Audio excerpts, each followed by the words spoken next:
Hi welcome to tech Kannan. നമ്മളിന്ന് കാണാൻ പോകുന്നത് എങ്ങനെയാണ് ഒരു PCB ഡിസൈൻ ചെയ്യുന്നതെന്നാണ്. ഒരു ആംപ്ലിഫയറിൻ്റെ PCB വളരെ ഈസി ആയിട്ട് ഡിസൈൻ ചെയ്യുകയാണ് ഇന്ന് നമ്മൾ ചെയ്യാൻ പോകുന്നത്. ഇതിനായിട്ട് നമ്മൾ ലിയാഡൽ ഓഡിയോയിലെ ജോഷി സാർ നല്ല ട്യൂട്ടോറിയൽസ് എങ്ങനെയാണ് ആംപ്ലിഫയേഴ്സ് ക്രിയേറ്റ് ചെയ്യുന്നത് അതിൻ്റെ ഡിസൈനിങ്ങിനെ പറ്റിയിട്ടുള്ള ട്യൂട്ടോറിയൽസ് ഉണ്ട്, യൂട്യൂബിൽ അപ്ലോഡ് ചെയ്തിട്ടുണ്ട്, നിങ്ങൾക്കത് കാണാം. അപ്പോൾ നമ്മൾ അദ്ദേഹത്തിൻ്റെ ഒരു സർക്യൂട്ട്, ഒരു സ്കിമാറ്റിക് നമ്മൾ PCB ആയിട്ട് കൺവേർട്ട് ചെയ്യുകയാണ്. ടെക് കണ്ണൻ സബ്സ്ക്രൈബ് ചെയ്തിട്ടില്ലെങ്കിൽ ഇപ്പോൾ തന്നെ സബ്സ്ക്രൈബ് ചെയ്യുക, കൂടെ ആ ബെൽ ഐക്കൺ കൂടി ക്ലിക്ക് ചെയ്യുക. അപ്പോൾ നമുക്ക് വീഡിയോയിലേക്ക് കിടക്കാം. നമ്മളിന്ന് PCB ക്രിയേറ്റ് ചെയ്യുന്നതിന് സെപ്പറേറ്റ് സോഫ്റ്റ്വെയറിൻ്റെ ഒന്നും ആവശ്യമില്ല. നമുക്കൊരു ഇൻ്റർനെറ്റ് കണക്ഷനും ഒരു കമ്പ്യൂട്ടറും മതി. അപ്പോൾ നമ്മൾ ഗൂഗിളിൽ പോയിട്ട് easyeda, നമ്മൾ ഈസി ആയിട്ട് ക്രിയേറ്റ് ചെയ്യുന്ന പറഞ്ഞ പോലെ തന്നെ പ്രോഗ്രാമിൻ്റെ പേര് easyeda എന്നാണ്. easyeda എന്ന സൈറ്റിലേക്ക് പോവുക. നമ്മൾ ആ സൈറ്റിൽ പോയി കഴിഞ്ഞ് കഴിഞ്ഞാൽ നമുക്ക് ഒരു അക്കൗണ്ട് ഉണ്ടാക്കണം. അതിൽ ന്യൂ അക്കൗണ്ട് കൊടുത്തിട്ട് ഇപ്പോൾ ഞാനവിടെ ആൾറെഡി എനിക്ക് അക്കൗണ്ട് ഉണ്ട്. അപ്പോൾ ആൾറെഡി നിങ്ങൾ ഫ്രീ ആണത്, അബ്സല്യൂട്ട്ലി ഫ്രീ ആണ്. നിങ്ങൾ അതിലൊരു പുതിയ അക്കൗണ്ട് ഉണ്ടാക്കുക. അക്കൗണ്ട് ഉണ്ടാക്കി നമ്മൾ ലോഗിൻ ചെയ്ത് കഴിഞ്ഞാൽ നമ്മുടെ സ്ക്രീൻ ഏകദേശം ഇതുപോലെ ഇരിക്കും. ഈ സ്ക്രീനിൽ നമുക്ക് പുതിയ സ്കിമാറ്റിക് ഉണ്ടാക്കണം. നമുക്ക് PCB ഉണ്ടാക്കുന്നതിന് മുമ്പ് നമുക്ക് പുതിയ സ്കിമാറ്റിക് ഉണ്ടാക്കണം. ഞാനിന്നിവിടെ നേരത്തെ കാണിച്ച ജോഷി സാറിൻ്റെ സ്കിമാറ്റിക്കാണ് ചെയ്യുന്നത്. നിങ്ങൾക്കിവിടെ കാണാം. ഞാനപ്പോൾ ആ സ്കിമാറ്റിക് നമ്മുടെ സ്ക്രീനിൻ്റെ ലെഫ്റ്റ് സൈഡിലേക്ക് വെച്ചു. നോക്കി വരയ്ക്കാനുള്ള എളുപ്പത്തിനാണ്. നിങ്ങൾക്കത് പ്രിൻ്റ് എടുത്തിട്ട് കയ്യിൽ പിടിക്കുകയോ അല്ലെങ്കിൽ വരച്ച് കയ്യിൽ പിടിക്കുകയോ ചെയ്യാം. കുറച്ചും കൂടി എളുപ്പത്തിൽ നമുക്ക് നോക്കി വരയ്ക്കാൻ വേണ്ടിയിട്ട്. അപ്പോൾ ഇങ്ങനെ ഞാനിത് എടുത്തിട്ട് പുതിയ സ്കിമാറ്റിക് എന്ന് കൊടുത്തു. പുതിയ സ്കിമാറ്റിക് എന്ന് കൊടുക്കുമ്പോൾ നമുക്ക് സ്കിമാറ്റിക് വിൻഡോ വന്നു. ഇതിലാണ് നമ്മൾ വരയ്ക്കുക സ്കിമാറ്റിക്. നമ്മുടെ ടൂൾ ബാറിൽ, അതായത് ലെഫ്റ്റ് സൈഡിലെ ടൂൾ ബാറിൽ ലൈബ്രറി എന്നൊരു ഓപ്ഷൻ കാണാം. അവിടെ നിന്നാണ് നമുക്ക് പ്രൊഡക്ട്സ്, നമ്മുടെ കമ്പോണൻറ്റ്സ് സെലക്ട് ചെയ്യേണ്ടത്. നമ്മളപ്പോൾ അതിലേക്ക് പോവുക. അത് ക്ലിക്ക് ചെയ്യുമ്പോൾ നമുക്ക് ലൈബ്രറി ഓപ്ഷൻ നമുക്ക് വരും. ആ ലൈബ്രറി ഓപ്ഷനിൽ നമ്മുടെ കമ്പോണൻറ്റ്സ് ഉണ്ടാവും. നമ്മുടെ റെസിസ്റ്റേഴ്സ്, നമ്മുടെ ഏത് കമ്പോണൻറ്റ്സാണ് വേണ്ടതെന്ന് വെച്ചാൽ അതുണ്ടാവും. നമ്മളിപ്പോൾ ഫസ്റ്റ് തന്നെ 10 UFൻ്റെ കപ്പാസിറ്ററാണ് നോക്കുന്നത്. അപ്പോൾ 10 UF എന്ന് നമ്മൾ മുകളിൽ അടിക്കുക. മുകളിൽ അടിച്ച് കഴിഞ്ഞിട്ട് ലെഫ്റ്റ് സൈഡിൽ നമുക്ക് അതിൻ്റെ ഓപ്ഷൻ ഉണ്ടാവും. അതിൽ കപ്പാസിറ്റർ എന്നുള്ളത് സെലക്ട് ചെയ്യുക. കപ്പാസിറ്റർ എന്നുള്ളതിന് സെലക്ട് ചെയ്യാൻ ആ കീവേഡ് എന്ന് പറഞ്ഞൊരു ബോക്സിൽ കപ്പാസിറ്റേഴ്സ് അടിച്ചാൽ മതി. അപ്പോൾ അതിൽ നമ്മൾ ഏത് ടൈപ്പ് കപ്പാസിറ്റർ, പലതരം കപ്പാസിറ്റേഴ്സ് ഉണ്ട്. നമ്മളിപ്പോൾ അലൂമിനിയം ഇലക്ട്രോലൈറ്റിക് കപ്പാസിറ്ററാണ് അവിടെ യൂസ് ചെയ്യുന്നത്. അതുകൊണ്ട് ഇലക്ട്രോലൈറ്റിക് കപ്പാസിറ്റർ സെർച്ച് ചെയ്യുക. എന്നിട്ട് അതിൽ നിന്ന് നമുക്ക് സെലക്ട് ചെയ്യാം. നമുക്കിഷ്ടമുള്ള കപ്പാസിറ്റർ സെലക്ട് ചെയ്യാം. നമ്മൾ ലിസ്റ്റ് ചെയ്ത് വന്നിരിക്കുന്നതിൽ നിന്ന് നമ്മുടെ 10 UFൻ്റെ പല വോൾട്ടേജിലുള്ള ലിസ്റ്റ് ചെയ്തിട്ടുണ്ട്. അതിൽ നമുക്ക് സെലക്ട് ചെയ്തിട്ട് നമുക്ക് ഏത് വോൾട്ടേജിൻ്റെയാണ് വേണ്ടതെന്ന് നോക്കാം. ഞാനിപ്പോൾ ഇവിടെ 10 UF 50 വോൾട്ടിൻ്റെയാണ് സെലക്ട് ചെയ്യാൻ പോകുന്നത്. അത് സെലക്ട് ചെയ്തു ഞാൻ. അത് സെലക്ട് ചെയ്ത് കഴിഞ്ഞ് കഴിഞ്ഞാൽ നമുക്കത് പ്ലേസ് ചെയ്യാം.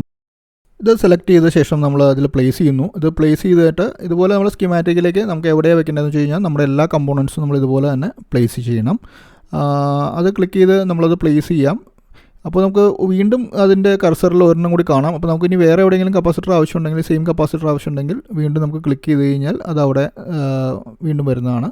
ഇനി നമുക്ക് അടുത്തത് റെസിസ്റ്ററാണ് നെക്സ്റ്റ് കമ്പോണൻറ്റ് വരുന്നത്. അപ്പോൾ 2K2ൻ്റെ റെസിസ്റ്ററാണ്. അപ്പോൾ നമ്മൾ മുകളിൽ പറഞ്ഞ പോലെ തന്നെ സെർച്ച് എഞ്ചിനിൽ നമ്മൾ സെർച്ച് ചെയ്യുന്നു 2K2 റെസിസ്റ്റർ നമ്മൾ എടുക്കുമ്പോൾ റെസിസ്റ്ററിൻ്റെ ഏകദേശം വാട്ടേജ് നമ്മൾ നോക്കിയാൽ മതി. അതിൻ്റെ വാല്യൂവിന് പകരം ആ വാട്ടേജ് ഹാഫ് വാട്ടിൻ്റെ ആണോ ക്വാർട്ടർ വാട്ടിൻ്റെ ആണോ യൂസ് ചെയ്യുന്നതെന്ന് നോക്കിയിട്ട് അത് കഴിഞ്ഞിട്ട് നമുക്ക് വാല്യൂ അത് കഴിഞ്ഞിട്ട് നമുക്ക് ചേഞ്ച് ചെയ്യാവുന്നതാണ്. അപ്പോൾ അങ്ങനെ നമ്മളത് അപ്പോൾ നമ്മൾ എടുക്കാൻ പോകുന്നത് ഒരു ക്വാർട്ടർ വാട്ടിൻ്റെ റെസിസ്റ്ററാണ്. അപ്പോൾ ക്വാർട്ടർ വാട്ടിൻ്റെ റെസിസ്റ്റർ സെലക്ട് ചെയ്യുക. നമ്മൾ റെസിസ്റ്റർ പ്ലേസ് ചെയ്ത ശേഷം നമുക്കതിൻ്റെ നമ്പർ മീൻസ് അതിൻ്റെ വാല്യൂ മാറ്റാവുന്നതാണ്. അതിൻ്റെ ഇപ്പോൾ ഉള്ള വാല്യൂവിൽ ക്ലിക്ക് ചെയ്ത് കഴിഞ്ഞ് കഴിഞ്ഞാൽ നമുക്ക് ആവശ്യമുള്ള വാല്യൂ എടുക്കാവുന്നതാണ്. അപ്പോൾ നമുക്ക് ഓരോ തവണയും ആവശ്യമുള്ള റെസിസ്റ്റർ സെർച്ച് ചെയ്യുന്നതിന് പകരം ഒരു റെസിസ്റ്റർ നമ്മളവിടെ എടുത്ത് വെച്ചിട്ട് അതേ വാട്ടേജിലുള്ള ഏതൊക്കെ റെസിസ്റ്റർ വേണോ അവിടെയൊക്കെ നമ്മൾ പേസ്റ്റ് ചെയ്ത് നമുക്കത് യൂസ് ചെയ്യാവുന്നതാണ്. അപ്പോൾ നമുക്ക് എത്ര വേണമെങ്കിലും പേസ്റ്റ് ചെയ്തിട്ട് കോപ്പി ആൻഡ് പേസ്റ്റ് ചെയ്ത് യൂസ് ചെയ്യാവുന്നതാണ്. ഇപ്പോൾ നമ്മൾ സെലക്ട് ചെയ്ത് പ്ലേസ് ചെയ്ത പോലെ തന്നെ എല്ലാ കമ്പോണൻസും നമ്മൾ സെലക്ട് ചെയ്ത് പ്ലേസ് ചെയ്യുക. നമ്മുടെ സ്കിമാറ്റിക്കിലുള്ള എല്ലാ കമ്പോണൻസും ഇതേ മെത്തേഡ് ഉപയോഗിച്ചിട്ട് സെലക്ട് ചെയ്ത് പ്ലേസ് ചെയ്യുക. ട്രാൻസിസ്റ്റേഴ്സ് സെലക്ട് ചെയ്യുമ്പോൾ നമ്മളൊരു കാര്യം ആലോചിക്കണം. അതിൻ്റെ ലെഗ്സിൻ്റെ കോൺഫിഗറേഷൻ, ഇപ്പോൾ നമ്മൾ ഈ ECDയിലൊക്കെ ഉള്ള കോൺഫിഗറേഷൻ പലതിൻ്റെയും പല കോൺഫിഗറേഷൻ ആയിരിക്കും. അപ്പോൾ അതിനെ ചെക്ക് ചെയ്യുക, അതിൻ്റെ ലെഗ്സിൻ്റെ കോൺഫിഗറേഷൻ കറക്റ്റ് ആണോ എന്നുള്ളത് നോക്കുക. ഇങ്ങനെ നമ്മൾ ഫുള്ളായിട്ട് ചെയ്ത് കഴിയുമ്പോൾ ഇത് എല്ലാ കമ്പോണൻസും നമ്മുടെ സ്കിമാറ്റിക്കിലുള്ളത് ആഡ് ചെയ്ത് കഴിഞ്ഞ് കഴിഞ്ഞാൽ നമ്മൾ ഇനി വയറിങ് ചെയ്യാം. വയറിങ് ടൂൾസ് എന്ന് പറഞ്ഞാൽ മുകളിൽ നിങ്ങൾക്ക് കാണാം ആ സ്ക്വയർ ബോക്സിൽ വയറിങ് ടൂൾസ് ഫസ്റ്റ് ടൂളാണ്. അത് ക്ലിക്ക് ചെയ്യുക. അത് ക്ലിക്ക് ചെയ്ത ശേഷം നമുക്ക് വയറിങ് ചെയ്യാം. അങ്ങനെ എല്ലാം കഴിഞ്ഞ് കഴിഞ്ഞാൽ നമുക്ക് ഇതിലെ ടോപ്പിൽ മെനുവിലെ ടോപ്പിൽ നമുക്ക് കൺവേർട്ട് ടു PCB എന്ന് പറഞ്ഞൊരു ഓപ്ഷൻ ഉണ്ട്. ആ കൺവേർട്ട് ടു PCB എന്ന ഓപ്ഷനിൽ ക്ലിക്ക് ചെയ്ത് കഴിഞ്ഞാൽ നമ്മുടെ സ്കീമാറ്റിക് നമുക്ക് കൺവേർട്ടായി നമ്മുടെ PCB ലേ ഔട്ടിലേക്ക് വരും. അത് നമുക്ക് PCB നമുക്കത് കഴിഞ്ഞിട്ട് റൗട്ട് ചെയ്യാം. അപ്പോൾ എങ്ങനെയാണ് കൺവേർട്ട് ചെയ്യാൻ നോക്കാം. ടോപ്പിലുള്ള മെനുവിൽ പോയിട്ട് അതിൽ ഡിസൈൻ എന്നുള്ള ഓപ്ഷൻ ഉണ്ട്. അതിൽ കൺവേർട്ട് ടു PCB എന്ന് പറഞ്ഞ ഓപ്ഷൻ, സ്കീമാറ്റിക് ടു PCB എന്ന ഓപ്ഷൻ ഉണ്ട്.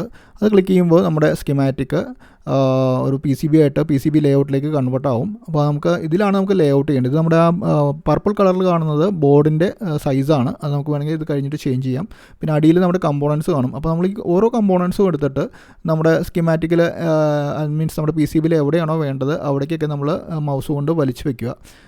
അപ്പോൾ നമ്മൾ ട്രാൻസിസ്റ്റർ മുകളിൽ ഹീറ്റ് സിങ്കിൻ്റെ വെക്കുന്ന കാരണം ട്രാൻസിസ്റ്റർ നമ്മൾ മുകളിൽ വെച്ചു.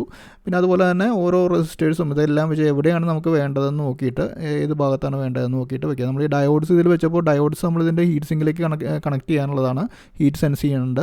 അപ്പോൾ നമ്മളത് ടോപ്പിൽ വെച്ചു. അങ്ങനെ അതുപോലെ തന്നെ ഓരോ കണക്ടറും നമ്മുടെ പവർ കണക്ടർ താഴെ വെച്ചു. അങ്ങനെയൊക്കെ ഓരോ കണക്ടറായിട്ടും നമ്മളിതിലേക്ക് കണക്ട് ചെയ്യുക. നമ്മുടെ സ്കീമാറ്റിക് പോലെ തന്നെ നമുക്ക് റൗട്ട് ചെയ്യാനുള്ള എളുപ്പത്തിന് കൺവേർട്ട് ചെയ്യുക. റൗട്ട് ചെയ്യാൻ വേണ്ടിയിട്ട് നമ്മൾ PCB ടൂൾസിലെ ഫസ്റ്റ് ഇത് ക്ലിക്ക് ചെയ്യുക, ഫസ്റ്റ് ടൂൾ ക്ലിക്ക് ചെയ്യുക, വയർ ടൂൾ. അത് കഴിഞ്ഞിട്ട് നമ്മൾ ഇതിൻ്റെ ബോട്ടം ലെയർ ക്ലിക്ക് ചെയ്യുക. നമ്മൾ സിംഗിൾ ലെയർ PCB ഉണ്ടാക്കുന്നതെങ്കിൽ ബോട്ടം ലെയർ, മിക്ക ആളുകളും സിംഗിൾ ലെയർ, നമ്മൾ DIY ആൾക്കാരൊക്കെ സിംഗിൾ ലെയർ ആയതുകൊണ്ട് ബോട്ടം ലെയർ ക്ലിക്ക് ചെയ്യുക. എന്നിട്ട് ഓരോ പാഡിലും ക്ലിക്ക് ചെയ്ത് വലിച്ചു കഴിഞ്ഞാൽ നമ്മുടെ മൗസ് കൊണ്ട് വലിച്ചു കഴിഞ്ഞാൽ നമുക്ക് റൗട്ട് ചെയ്തെടുക്കാൻ പറ്റും. ഇതിൻ്റെ സൈസൊക്കെ നമുക്ക് റൈറ്റ് സൈഡിൽ സെറ്റ് ചെയ്യാം. എത്ര സൈസ് വേണം, എത്ര mm വേണം എന്നുള്ളത് നോക്കിയിട്ട് നമുക്ക് ആവശ്യമനുസരിച്ച് സെറ്റ് ചെയ്യാം. അപ്പോൾ ഇങ്ങനെ അത് നമുക്ക് റൗട്ട് ചെയ്യാം. ഓരോരോ പാർട്ടായിട്ട് നമുക്ക് വലിച്ച് റൗട്ട് ചെയ്യാം. അങ്ങനെ നമ്മൾ ഫുള്ളായിട്ടത് റൂട്ട് ചെയ്ത് കഴിയുമ്പോൾ എങ്ങനെയുണ്ട് നമ്മുടെ PCB, അത് ഫിസിക്കലി എങ്ങനെ വരുന്നത് അറിയാൻ വേണ്ടിയിട്ട്, നമ്മൾ അത് ചെയ്ത് കഴിയുമ്പോൾ എങ്ങനെ വരാൻ അറിയുന്നതിന് വേണ്ടിയിട്ട് നമ്മളതിൻ്റെ മുകളിൽ 2D എന്നൊരു ബട്ടൺ ഉണ്ട്. അത് ക്ലിക്ക് ചെയ്യുക. ആ 2D എന്നൊരു ബട്ടൺ ക്ലിക്ക് ചെയ്ത് കഴിയുമ്പോൾ നമ്മുടെ PCB ഫിസിക്കലി എങ്ങനെയുണ്ടെന്നുള്ളത് നമുക്ക് കാണാൻ പറ്റും. അപ്പോൾ നമ്മുടെ ഇതിൽ ക്ലിക്ക് ചെയ്ത് കഴിഞ്ഞാൽ നമ്മുടെ PCB ഏകദേശം ഇതുപോലെയാണ് അറേഞ്ച്മെൻറ്റ്സ് വരുന്നത്. അപ്പോൾ നമുക്ക് എന്തെങ്കിലും ചേഞ്ചസ് വരുത്തണമെങ്കിൽ ഇവിടെ വരുത്താം. പിന്നെ നമുക്ക് ഇനി ഇതിൻ്റെ 3D ആയിട്ട് എങ്ങനെ നമ്മുടെ കമ്പോണൻസും കൂടി വന്നു കഴിയുമ്പോൾ ഇത് എങ്ങനെയുണ്ടെന്ന് അറിയാൻ വേണ്ടിയിട്ട് 3D എന്നൊരു ഓപ്ഷൻ ക്ലിക്ക് ചെയ്യുക. അപ്പോൾ നമ്മുടെ PCBയിൽ നമുക്ക് നമ്മുടെ കമ്പോണൻസ് ഇരിക്കുന്ന ഒരു 3D വീഡിയോ പോലെ നമുക്ക് കാണാൻ പറ്റും. നമുക്ക് അത് തിരിച്ചൊക്കെ നോക്കാൻ പറ്റും. അപ്പോൾ അതിൻ്റെ കളറൊക്കെ മാറ്റി നോക്കാം. PCBയുടെ കളർ എല്ലാ ഓപ്ഷൻസും സൈഡിലുണ്ട്. അപ്പോൾ നമ്മുടെ PCB പ്രൊഡക്ഷനിൽ എങ്ങനെ വരുന്നുവെന്ന് നമുക്ക് ഇങ്ങനെ കാണാൻ സാധിക്കും. നമ്മുടെ PCB ഡിസൈൻ കഴിഞ്ഞു. ഇനി നമുക്കിതൊരു കോപ്പർ ക്ലാഡ് ബോർഡിലേക്ക് ട്രാൻസ്ഫർ ചെയ്യണം. നമ്മുടെ PCB ബോർഡിലേക്ക് ഇതിനെ ട്രാൻസ്ഫർ ചെയ്യണം. അപ്പോൾ അതിന് വേണ്ടിയിട്ട് നമുക്കൊരു PDF ഉണ്ടാക്കണം. ഒരു PDF ഉണ്ടാക്കി അത് ലേസർ പ്രിൻറ്റ് ചെയ്ത് അത് നമ്മൾ കോപ്പർ ക്ലാഡ് ബോർഡിലേക്ക് വെച്ചിട്ട് ആ ഒരു അയൺ വെച്ചിട്ടാണ് നമ്മളത് ട്രാൻസ്ഫർ ചെയ്യുന്നത്. അപ്പോൾ അതിന് വേണ്ടിയിട്ട് നമ്മളൊരു PDF ഉണ്ടാക്കണം. അപ്പോൾ അത് എക്സ്പോർട്ട് ആസ് PDF എന്നുള്ള ഓപ്ഷൻ കൊടുക്കുക. ഇതിൽ നമുക്ക് നമ്മുടെ ബോട്ടം ലെയർ മതി. ബോട്ടം ലെയറും ഏറ്റവും അടിയിലുള്ള മൾട്ടി ലെയർ എന്നുള്ള ഓപ്ഷൻ, ഹോളിൻ്റെ ഓപ്ഷനും കൂടി നമ്മൾ സെലക്ട് ചെയ്യുക. ടോപ്പ് ലെയറൊക്കെ നമ്മൾ ഡീസെലക്ട് ചെയ്യുക. എന്നിട്ട് നമുക്ക് ഇത് എക്സ്പോർട്ട് കൊടുത്തു കഴിഞ്ഞാൽ, അതെല്ലാം ചെയ്ത് കഴിഞ്ഞിട്ട് നമ്മൾ എക്സ്പോർട്ട് കൊടുത്തു കഴിഞ്ഞാൽ നമുക്കൊരു PDF ഫയൽ കിട്ടും. ആ PDF ഫയലിനെ നമ്മൾ ആക്ച്വൽ സൈസിൽ പ്രിൻറ്റ് ചെയ്യുക. അത് ആക്ച്വൽ സൈസിൽ പ്രിൻറ്റ് ചെയ്ത് കഴിഞ്ഞ് കഴിഞ്ഞാൽ നമുക്കത് നമ്മുടെ കോപ്പർ ക്ലാഡ് ബോർഡിലേക്ക് ട്രാൻസ്ഫർ ചെയ്യാവുന്നതാണ്. അപ്പോൾ നമുക്ക് ഇന്നത്തെ വീഡിയോ നിങ്ങൾക്ക് എല്ലാവർക്കും ഇഷ്ടമായെന്ന് വിചാരിക്കുന്നു. വളരെ ഈസിയാണ് PCB ഡിസൈൻ ചെയ്യാൻ. നിങ്ങൾ 1-2 തവണ ചെയ്ത് കഴിഞ്ഞ് കഴിഞ്ഞാൽ വളരെ ഈസി ആയിട്ട് ചെയ്യാൻ പറ്റും. അപ്പോൾ നിങ്ങൾ ഈ ചാനലിലെ വീഡിയോസൊക്കെ ഇഷ്ടമാണെങ്കിൽ ഇത് സബ്സ്ക്രൈബ് ചെയ്യുക. നിങ്ങളുടെ ഫ്രണ്ട്സിന്, ഇലക്ട്രോണിക്സിൽ താല്പര്യമുള്ള ഫ്രണ്ട്സിന് ഇത് ഷെയർ ചെയ്യുക, ലൈക്ക് ചെയ്യുക. അപ്പോൾ ഒന്നുകൂടി ഓർപ്പിക്കുന്നു, എല്ലാവരും ഇഷ്ടമായെങ്കിൽ മാത്രം സബ്സ്ക്രൈബ് ചെയ്താൽ മതി. നിങ്ങൾക്ക് ഇഷ്ടമായെങ്കിൽ ചാനൽ സബ്സ്ക്രൈബ് ചെയ്യാൻ മടിക്കരുത്, ഫ്രീ ആണ്.